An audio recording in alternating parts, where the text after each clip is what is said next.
The Story of Civilization, Part 2, The Life of Greece, being a history of Greek civilization from the beginnings and of civilization in the Near East from the death of Alexander to the Roman conquest, with an introduction on the prehistoric culture of Crete by Durant.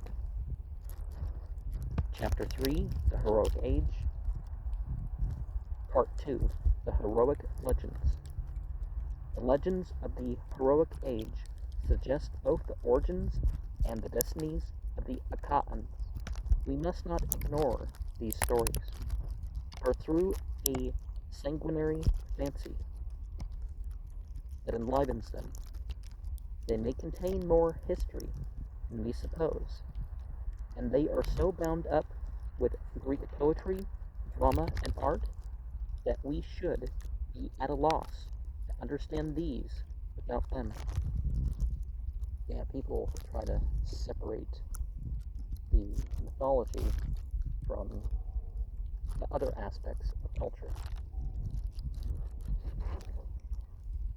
Perseus, Heracles, Minos, Theseus, Jason.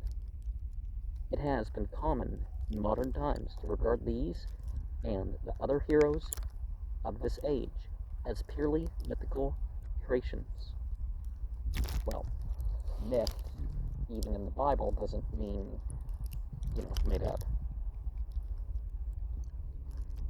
The latter Greeks, in criticizing the records of their past, had no doubt that they were historical persons who actually ruled in Argos and other kingdoms, and after a period of extreme skepticism, many modern critics have begun to revert to the Greek view as that which explains the evidence most satisfactorily. The heroes of the tales, like the geographical scenes in which they moved, are real. Cambridge, Ancient History, Volume 2, page 478. So, between the first two names and then after the following three names, other heroes of the age, and most satisfactorily, towards the end, there are some words left out of the quote. We shall assume that the major legends are true in essence, imaginative in detail. Representative isn't necessarily the same thing as imaginative. Hittite inscriptions mention an Atheris as king of the Ahijabas in the 13th century BCE. He is probably Atreus, king of the Achaeans. In Greek story, Zeus begat Tantalus, king of Phrygia.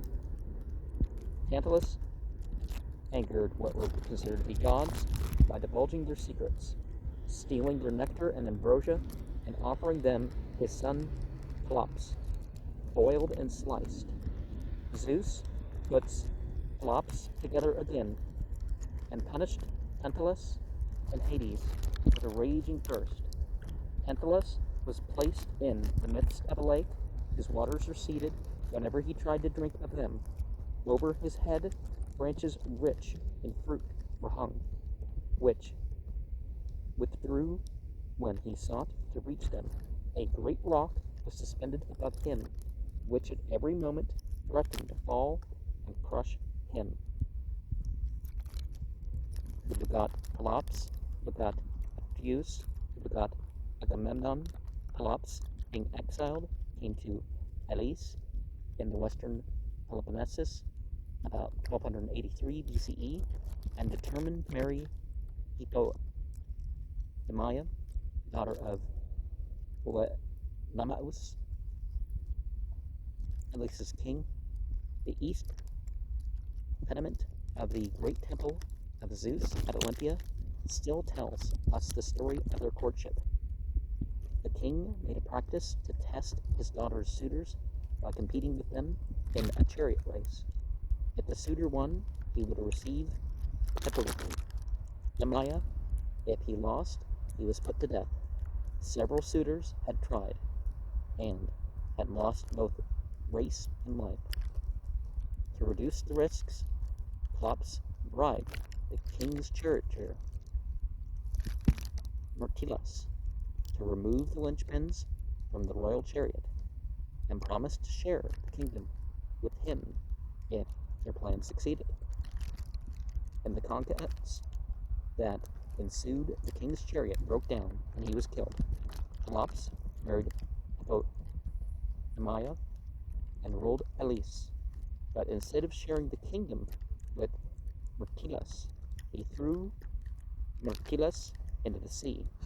As Myrtilus sank, he laid an ominous curse upon Pelops and all his descendants. Pelops' daughter married Stephanolus, son of Perseus and king of Argos. The throne passed down to their son Eurystheus, and after the latter's death, to his uncle Atreus.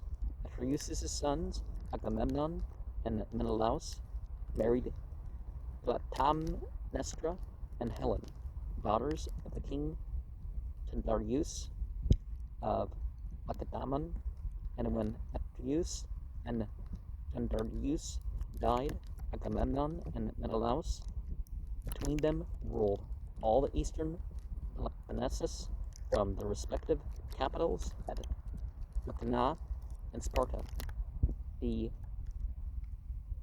Peloponnesus, or island of Pelops, came to be called after the grandfather, whose descendants had quite forgotten the curse of Myrtilus. Meanwhile, the remainder of Greece was also busy with heroes, usually founding cities.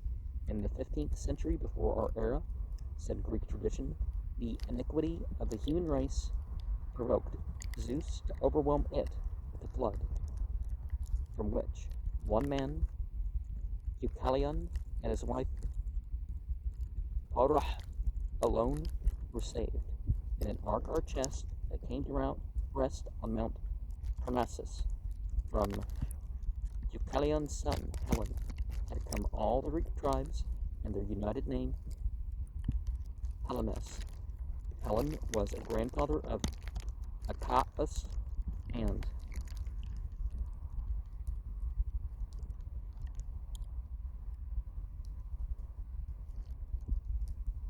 on who bought. Okay, is it Elon? We're missing a letter here. Or Elon. Who begot the Achaean and Ionian tribes, which, after many wanderings, peopled respectively the Peloponnesus and Attica. One of Ion's descendants, Cecrops, with the help of the goddess Athena, founded on a site whose acropolis had already been settled by Pelasgians, the city that was named after her, Athens. It was he, said the story, that gave civilization to Attica, instituted marriage, abolished bloody sacrifices, and taught his subjects to worship the Olympian gods, Zeus and Athena, above the rest. And not all the flood myths are the same, but that's very telling, isn't it? Like, for example, people say, oh, well, Muslims believe in Noah. Well, the Quran talks about a local flood of something flowing over, rather than the entire, over like a gap or flowing out from. It doesn't talk about a world flood where all the mountains are covered. So, is this story more like the biblical Noah or the Quranic Noah? Or some more like some other myth that's of a different type? But, a flood wiping out people and ship on a mountain. The descendants of Props ruled Athens as kings. The fourth in line were Heraclius, to whom the city, honoring him as a god, would later dedicate one of its loveliest temples. His grandson, Theseus, about 1250, merged the 12 dems or villages of Attica into one political unity, whose citizens, wherever they lived, were called Athenians.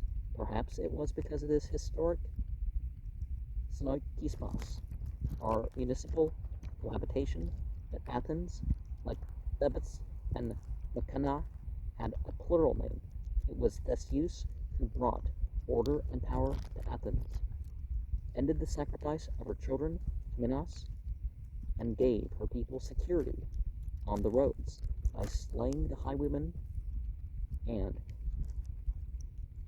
the highwayman Procrustes, who had liked to stretch or cut the legs of his captives to make them fit his bed. After Theseus' death, Athens worshipped him too as a god.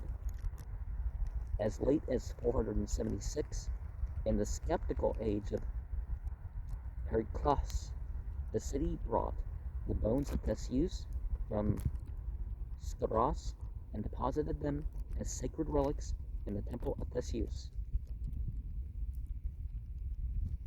To the north in Boeotia, a rival capital, had equally stirring traditions, destined to become the very substance of Greek drama